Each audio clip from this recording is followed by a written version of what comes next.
Lead counsel for the Barbados Light and Power, Ramon Aline, says the decision on energy storage devices, or ESDs for instance, could reasonably send a message to the utility not to invest in them.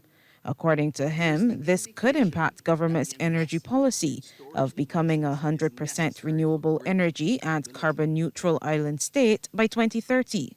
If we are going to put this level of RE within the system, we need to protect the grid.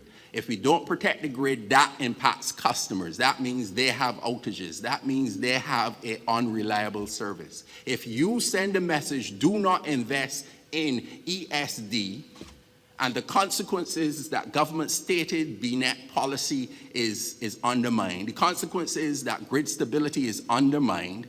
That is a real world consequence. Mr. Aline was speaking on day 2 of a hearing following a motion by the utility company to review and vary the FTC's decision from February.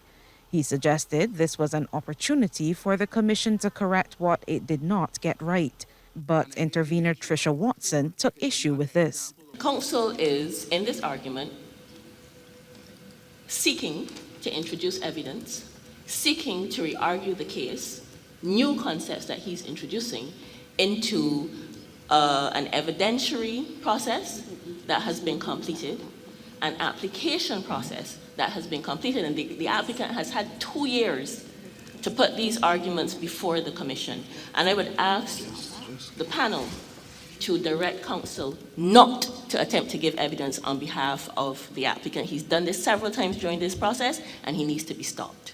At this point, hearing chairman Dr. Donley Carrington issued a caution that any information presented that was not part of the original hearing would not be taken into account. A major bone of contention for several interveners was the utility's decision to withdraw $100 million from the self-insurance fund. The fund, which is financed by contributions from the company and money collected from ratepayers, would be used to replace company assets in the event of a catastrophe. Mr. Aline has sought to make it clear the money withdrawn was only what had been paid in by the company. The applicant didn't take out principal plus interest, and my friend Mr. Went will love this one. He's big on interest issues. He left the interest earned during the period on the funds it put in out of its profits within the fund. And the total within the fund matches ratepayer contributions. At what point do we get to look at that and say they withdrew ratepayer money?